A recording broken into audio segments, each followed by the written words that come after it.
नमस्कार। मैं doctor Vijay Kumar government degree college Khairatabad में हिंदी प्राध्यापक के रूप में कार्यरत हूँ। आज इस वीडियो लेसन में हरिवंश राय बच्चन का परिचय प्राप्त करेंगे। हरिवंश राय बच्चन का वास्तविक नाम हरिवंश राय श्रीवास्तव था। बाद में हरिवंश राय ने श्रीवास्तव की जगह पर उन्होंने बच्चन रख लिया, अर्थात हरिवंश राय श्रीवास्तव उर्फ बच्चन, तो ये इनका नाम हो गया। और छायावादोत्तर वैयक्तिक यथार्थोन्मुख प्रणयपरक काव्य धारा में हालावाद के प्रवर्तकों तथा उन्नायकों में डॉक्टर हरिवंश राय बच्चन का शीर्ष स्थान है। एक विशेष तरह की देखिए कविताएं लिखी गई और उन कविताओं के देखिए ये प्रतिनिधि कवि माने जाते हैं, अर्थात हिंदी कविता के उत्तर छायावाद काल के प्रमुख कवियों में से एक है। तो ये संक्षिप्त परिचय हो गया। अब हम आगे बढ़ते हैं और इस स्लाइड को देखिए। तो हरिवंश राय बच्चन का जो जीवन है, उनका जीवन परिचय है, उस जीवन परिचय को मैंने 7 बिंदुओं के द्वारा आप लोगों को समझाने का प्रयत्न करूंगा। अब उसमें सबसे पहला आता है बिंदु नंबर 1। अब यहाँ पर जन्म। अब देखिए जन्म के बारे में पूछा जाता है, कई बार कॉम्पिटिटिव एग्जाम से पूछा जाता है, कई बार देखिए जो इंटरनल एग्ज़ाम्स होते हैं कॉलेज में उनमें भी पूछा जाता है। तो इसीलिए देखिए मैंने यहाँ पर स्लाइड पर मैंने लिखा है जन्म 27 नवंबर 1907 ईस्वी, अर्थात इनका जन्म 27 नवंबर 1907 ईस्वी को हुआ था। और मैं आप लोगों को याद दिला दूं 1907 में महादेवी वर्मा का भी जन्म हुआ था। देखिए एक ही वर्ष 1907 में महादेवी वर्मा और हरिवंश राय बच्चन एक ही वर्ष देखिए वो उनका जन्म हुआ था। खैर तो ये हो गया देखिए उनका जन्म। और हम आगे बढ़ते हैं बिंदु नंबर 2, जन्म स्थान। अब देखिए कई बार जन्म स्थान के बारे में भी पूछा जाता है, तो इसीलिए मैंने यहाँ पर जन्म स्थान के बारे में लिखा है। अब इनका जन्म देखिए प्रतापगढ़ जिले के बाबूपट्टी नामक गांव में इनका हुआ है। उत्तर प्रदेश के प्रतापगढ़ जिले के बाबूपट्टी नामक गांव में इनका जन्म हुआ था। देखिए उत्तर प्रदेश के रहने वाले थे। फिर बाद में देखिए ये दिल्ली आ गए और उसके बाद मुंबई, जब अमिताभ बच्चन बहुत बड़े स्टार बन गए, तो अब ये इनका जीवन में तो देखिए इधर उधर जाना ही पड़ता है। फिर एक बार तो PhD के लिए विदेश भी गए थे। खैर तो ये हो गया उनका जन्म स्थान, यानी जन्म स्थान उत्तर प्रदेश के प्रतापगढ़ जिले के बाबूपट्टी नामक गांव, बाबूपट्टी याद रखिए। तो ये हो गया उनके जन्म स्थान। अब आगे देखिए मैंने परिवार। अब परिवार में देखिए यहाँ पर मैं परिवार केवल परिवार लिखा हूँ, तो इनका देखिए बहुत ही बड़ा परिवार है और उस परिवार को हम जानने की कोशिश करेंगे। इनके पिता का नाम है प्रताप नारायण श्रीवास्तव।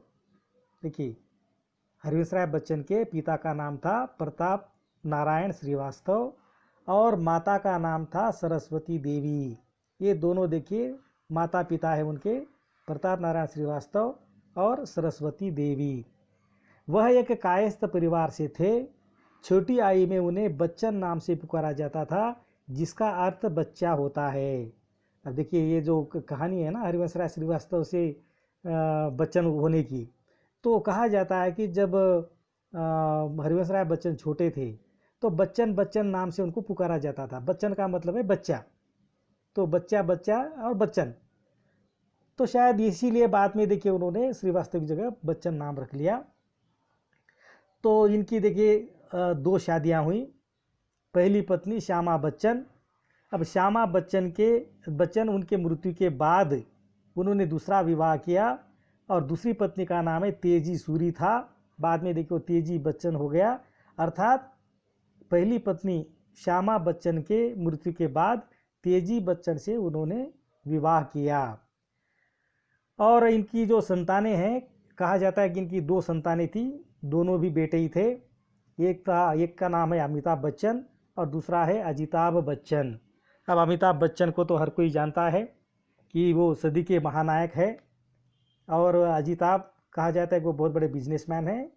तो हरिवंश राय बच्चन को 2 पुत्रों की प्राप्ति हुई थी, एक था अमिताभ और दूसरा था अजिताभ। ये हो गया उनका परिवार का संक्षिप्त परिचय। अब इसमें देखिए उनके माता का नाम, पत्नी का नाम, बच्चों का नाम सब कुछ आ गया है। अब हम आगे बढ़ते हैं। अब इनकी शिक्षा दीक्षा के बारे में हम बात करेंगे। अब इनकी शिक्षा दीक्षा कहाँ हुई, कैसे हुई। अब कहा जाता है कि इनकी प्राथमिक शिक्षा जिला परिषद प्राथमिक स्कूल से संपन्न की थी। अब देखिए जिला परिषद यानी उसी प्रतापगढ़ जिले के एक प्राथमिक स्कूल से इनका देखिए शिक्षा का आरंभ हुआ। उसके बाद कायस्थ पाठशाला से आगे का अध्ययन किया। अब उसके बाद देखिए कायस्थ पाठशाला, क्योंकि ये कायस्थ जाति से थे तो शायद वो ज़माने में कोई कायस्थ पाठशाला रही होगी। और फिर देखिए प्राथमिक स्कूल से निकल फिर कायस्थ पाठशाला में वो पढ़े और आगे बढ़े और आगे और ख़ानदानी परंपरा आगे बढ़ाते हुए उर्दू का अभ्यास किया। अब देखिए वो ज़माने में उर्दू को ज़्यादा महत्व दिया जाता था, क्योंकि उर्दू देखिए उस समय यानी 1947 से पहले अंग्रेज़ से पहले देखिए मुसलमानों का ही राज हुआ करता था। तो शायद पाकिस्तान न हुआ होता तो शायद सेकंड लैंग्वेज उर्दू ही रही होती। खैर जो भी हो, तो वो एक परंपरा थी वो ज़माने में उर्दू सीखने की।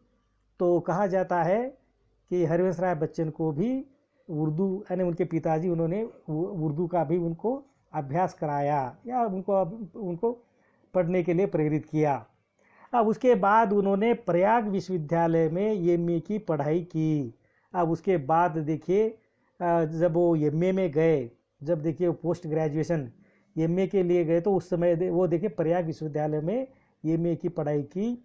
और कहा जाता है कि टॉप 10 स्टूडेंट्स में एमए पढ़ाई के बाद प्रयाग विश्वविद्यालय ने एक टॉप 10 स्टूडेंट्स का एक लिस्ट लगाई और उसमें देखिए हरिवंश राय का बच्चन यानी बेस्ट स्टूडेंट्स के रूप में भी अब इनको देखिए उस समय में इनका नाम आया था। आगे चलकर फिर उन्होंने कैम्ब्रिज विश्वविद्यालय से पीएचडी की उपाधि प्राप्त की। अब ये कैम्ब्रिज विश्वविद्यालय अमेरिका में है, तो ये देखिए बाद में अमेरिका गए। अमेरिका जाकर के उन्होंने कैम्ब्रिज विश्वविद्यालय से उन्होंने पीएचडी की उपाधि प्राप्त की। कहा जाता है कि ये किसी अंग्रेज के कवि पर देखिए इन्होंने शोध किया था और इनका सारा जो पढ़ाई थी वो तो अंग्रेजी माध्यम से ही हुई, लेकिन बाद में उन्होंने हिंदी को ही अपने साहित्य के लिए चुना, अपने कविताओं के लिए हिंदी भाषा का ही चयन किया। अब कैम्ब्रिज विश्वविद्यालय से देखिए उन्होंने पीएचडी प्राप्त की और कहा जाता है कि पीएचडी की उपाधि प्राप्त करने के बाद उन्होंने श्रीवास्तव की जगह बच्चन सरनेम रख लिया। तो यहाँ पर देखिए उनका नाम बदलता है पीएचडी करने के बाद। इससे पहले देखिए हरिवंश राय श्रीवास्तव यही नाम था, लेकिन कहा जाता है कि जब उनको पीएचडी की उपाधि प्राप्त हुई उस समय उन्होंने श्रीवास्तव की जगह बच्चन सरनेम रख लिया और यही सरनेम देखिए अब आगे बढ़ रहा है। अब देखिए जैसे अमिताभ बच्चन, अजिताभ बच्चन, फिर अमिताभ बच्चन की पत्नी जया बच्चन, अभिषेक बच्चन, ऐश्वर्या राय बच्चन, अब इस तरह देखिए अब ये बच्चन ही नाम अभी प्रचलित हो गया। अब श्रीवास्तव नाम शायद बहुत कम लोगों को पता होगा। खैर कैम्ब्रिज से इंग्लिश लिटरेचर में डॉक्टरेट करने वाले वे दूसरे भारतीय हैं। अब ये भी देखिए बहुत बड़ा गौरव है उनको। कैम्ब्रिज यूनिवर्सिटी से इंग्लिश लिटरेचर में पीएचडी करने वाले देखिए ये दूसरे भारतीय है। अब ये भी बहुत बड़ी उपलब्धि है। और देखिए इनकी जो कविताएं हैं उन कविताओं को देखिए कुछ फिल्मों में भी उनका प्रयोग किया गया है। सिलसिला मूवी जो अमिताभ बच्चन की बहुत ही सुपरहिट मूवी मानी जाती है, और सिलसिला मूवी में एक गाना है जो रंग बरसे भीगे चुनर वाली। तो ये जो गाना है इस गाने को देखिए कहा जाता है कि हरिवंश राय बच्चन ने लिखा था और उसी गाने को देखिए सिलसिला फिल्म में फिल्माया गया। और मज़े की बात यह है कि उस गाने को स्वयं अमिताभ बच्चन ने गाया है। अगर कभी मौका मिले तो उस गाने को सुनिए, रंग बरसे भीगे चुनर वाली, ये स्वयं अमिताभ ने इसको गाया है और उनके पिताजी का लिखा हुआ यह गीत था। तो ये हो गई देखिए उनकी शिक्षा। अब हम थोड़ा सा आगे बढ़ते हैं और अगला बिंदु है पुरस्कार सम्मान। अब यहाँ पर देखिए उनको क्या क्या पुरस्कार मिला, क्या क्या सम्मान मिले, हम उसकी भी चर्चा करेंगे। अब देखिए इनको पहला जो पुरस्कार मिला दो चट्टाने कविता को। दो चट्टाने नाम की इनकी कविता थी और 1968 में देखिए वो उस कविता के लिए साहित्य अकादमी पुरस्कार इनको प्राप्त हुआ। देखिए पहला पुरस्कार है साहित्य अकादमी पुरस्कार, और ये देखिए दो चट्टाने कविता के लिए इनको देखिए पुरस्कार दिया गया था। तो पहला पुरस्कार हो गया साहित्य अकादमी पुरस्कार। और दूसरा नंबर है एफ्रो एशियाई सम्मेलन का कमल पुरस्कार। अब शायद उस ज़माने में दिया जाता था, दिया जाता होगा, अभी भी होगा, लेकिन अब जो जानकारी यहाँ पर है वो है एफ्रो एशियाई सम्मेलन का कमल पुरस्कार। तो साहित्य अकादमी पुरस्कार, एफ्रो एशियाई सम्मेलन का कमल पुरस्कार, और तीसरा पुरस्कार है बिड़ला फाउंडेशन द्वारा सरस्वती सम्मान। अब देखिए बिड़ला फाउंडेशन द्वारा भी कुछ सम्मान या पुरस्कार दिए जाते हैं, तो बिड़ला फाउंडेशन द्वारा इनको देखिए सरस्वती पुरस्कार। और चौथा और सबसे महत्वपूर्ण पुरस्कार है पद्म भूषण सम्मान।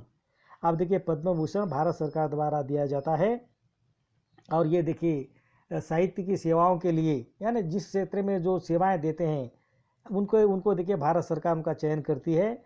अब इसमें देखिए पद्मश्री, पद्म भूषण, पद्म विभूषण, ये और इसके बाद में भारत रत्न, ये सारे देखिए बड़े बड़े पुरस्कार माने जाते हैं और ये भारत सरकार द्वारा तय किए जाते हैं। तो ये जो हरिवंश राय बच्चन का जो पद्म भूषण सम्मान है वो उनको मिला है। और कभी मैंने सुना था कि हरिवंश राय बच्चन को भी पद्म भूषण मिला है, जया बच्चन को भी पद्म भूषण मिला है, और फिर अमिताभ बच्चन को भी पद्म भूषण मिला है, और शायद ऐश्वर्या राय को भी पद्म भूषण मिला है, और शायद आगे चल करके अभिषेक को भी मिलेगा। खैर ये उनके परिवार में इस तरह के देखिए लगभग 3-4 पुरस्कार सम्मान उनको प्राप्त हुए हैं। तो हम और आगे बढ़ते हैं। आगे आती हैं इनकी रचनाएं। अब देखिए मैंने यहाँ पर लिखा है कि इनकी रचनाओं के बारे में, तो इनकी रचनाएं देखिए लगभग 30 से अधिक रचनाएं हैं। तो बहुत ज़्यादा देखिए इन्होंने लिखा है हरिवंश राय बच्चन ने। वैसे थे बड़े कवि थे। तो अब मैं यहाँ पर देखिए प्रमुख कविताओं के बारे में आपको नाम गिनाऊंगा, और इसमें से देखिए 3-4 नाम भी अगर आप लोगों को याद रह जाएंगे तो अच्छा रहेगा। अब देखिए इनकी जो पहली कविता है वह है तेरा हार।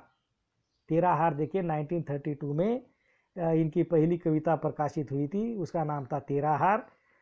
और तेरा हार के बाद दूसरी कविता है मधुशाला, और कहा जाता है कि जैसे ही मधुशाला प्रकाशित हुई हरिवंश राय बच्चन घर घर में प्रसिद्ध हो गए।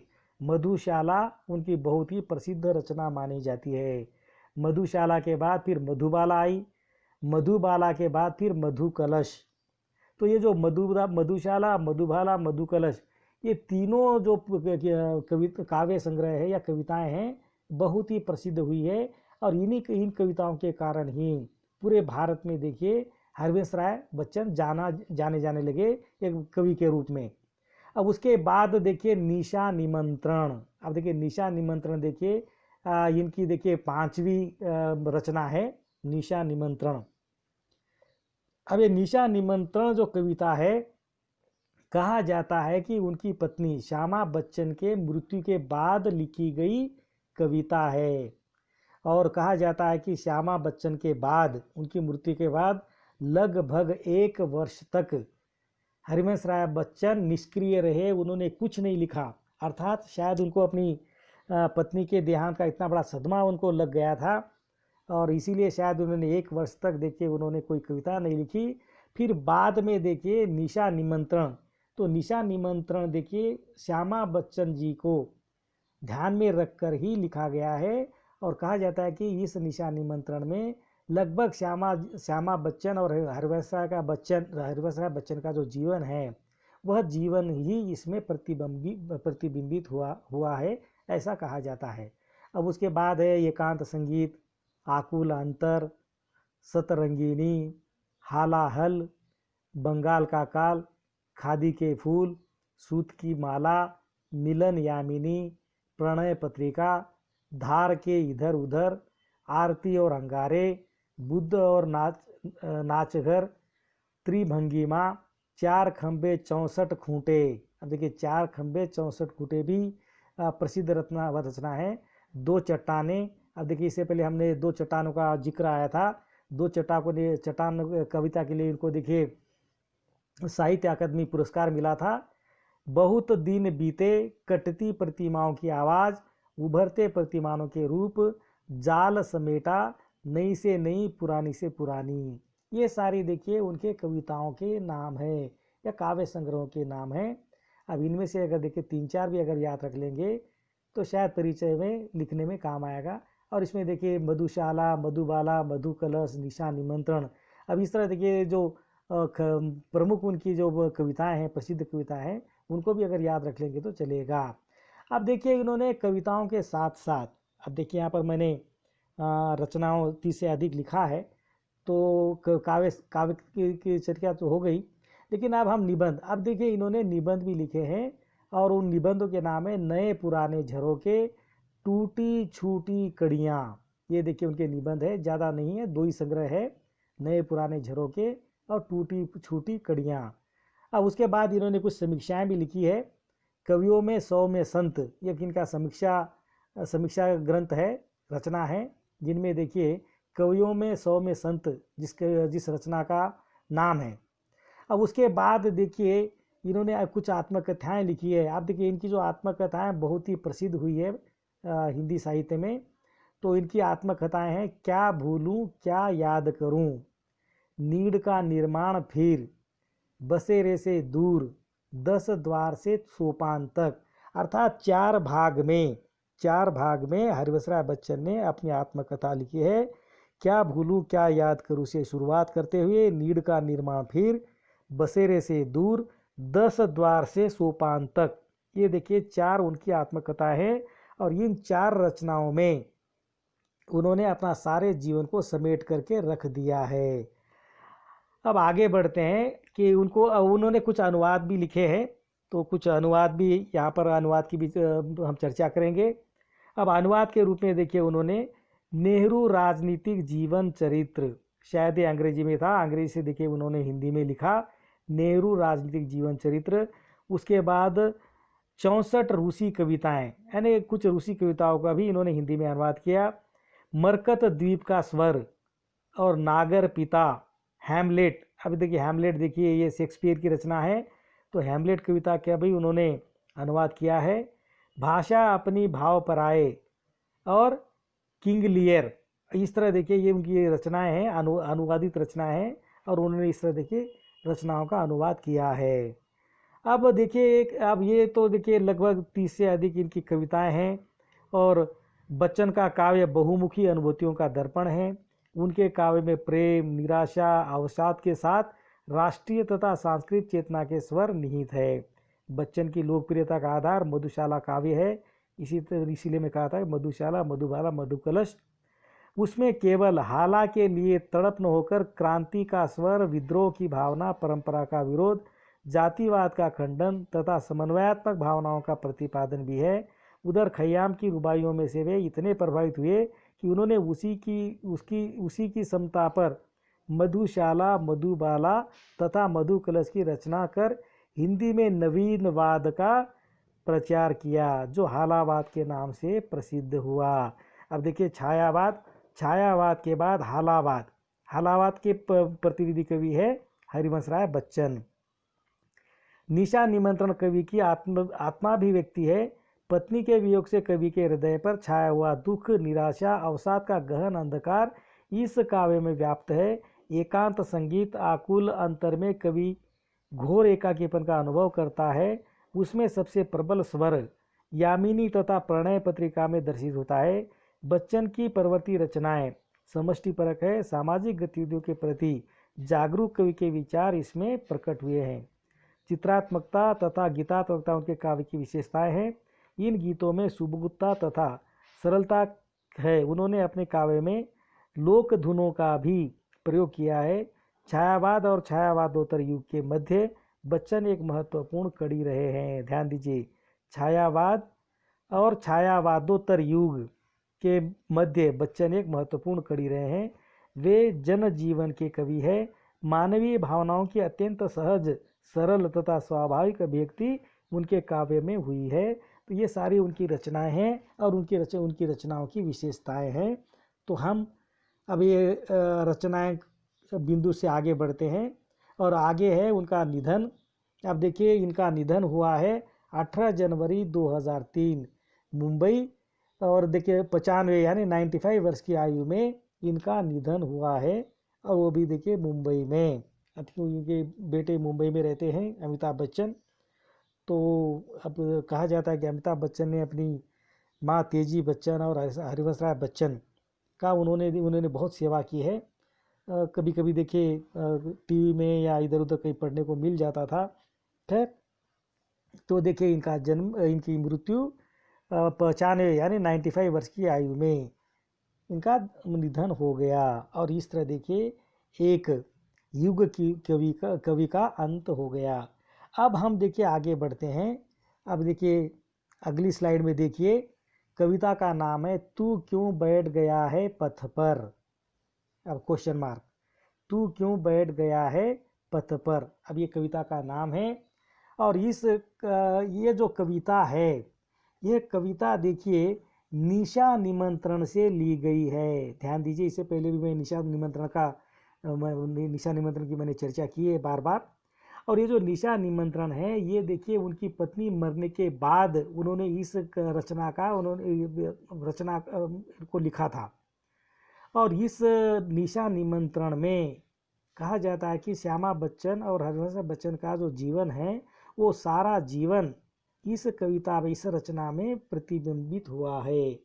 तो ये जो निशा निमंत्रण उनकी जो रचना है, उस रचना में लगभग 100 कविताएं हैं। जिस तरह देखिए यहाँ पर तू क्यों बैठ गया है पथ पर, इस तरह की देखिए छोटी छोटी 100 कविताएं हैं।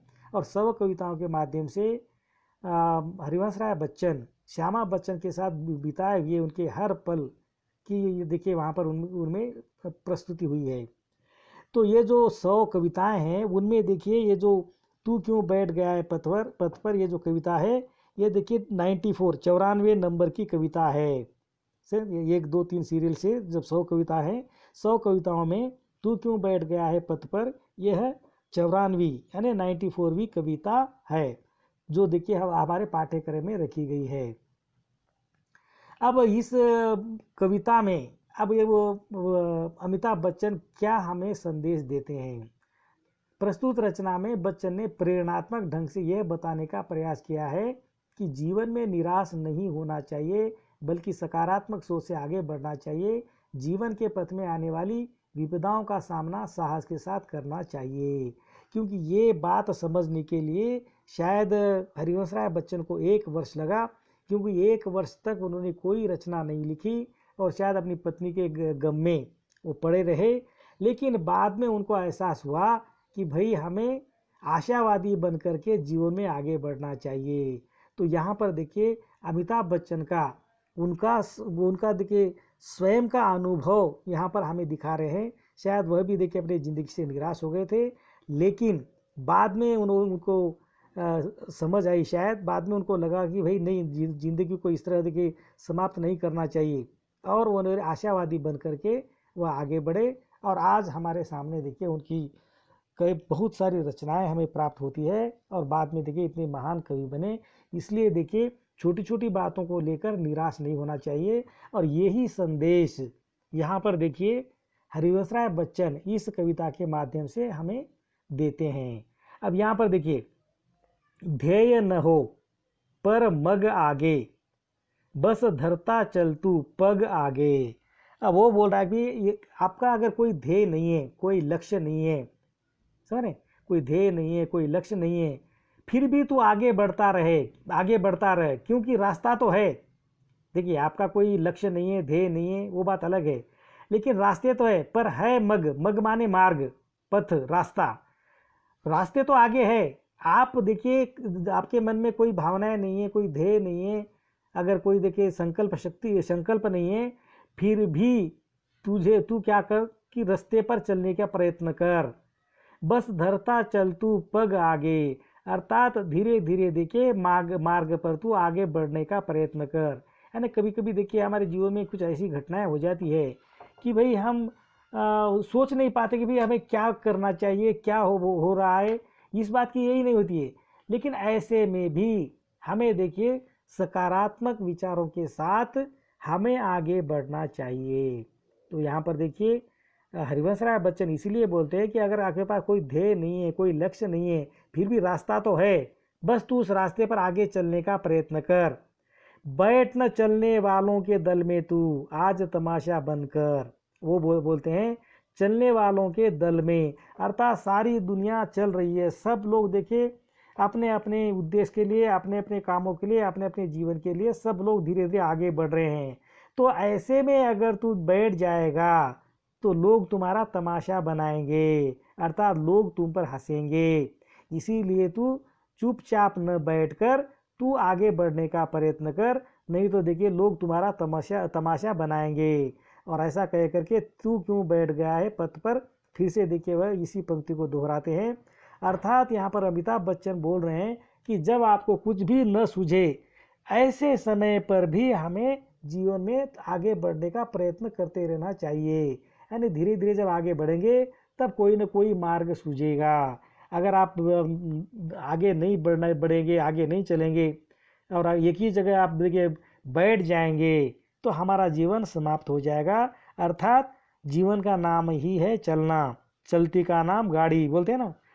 तो ये देखिए आगे बढ़ते रहना है। आगे बढ़ने का यहाँ पर देखिए हमें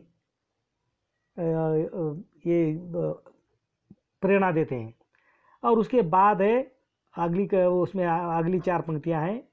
मानव का इतिहास रहेगा, कहीं पुकार पुकार कहेगा, निश्चय था गिर मर जाएगा, चलता किंतु रहा जीवन भर, तू क्यों बैठ गया है पथ पर।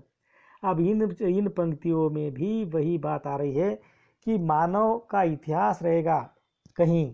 देखिए ये जो मानव है इसमें जितने भी लोग होते हैं हर एक का अपना इतिहास होता है।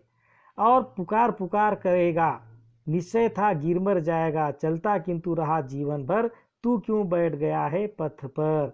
अर्थात अगर आदमी जो भी इंसान जीवन में आगे बढ़ता है तो ये जो इतिहास हमें याद करता है कि भाई ये था जो अपने जीवन में आगे बढ़ता रहा। अब देखिए सफलता असफलता ये हमारे हाथ की बात नहीं है, हमें तो केवल कर्म करना है, हमें तो आगे बढ़ना है। जो भी मिलेगा वो बात की बात हो जाएगी।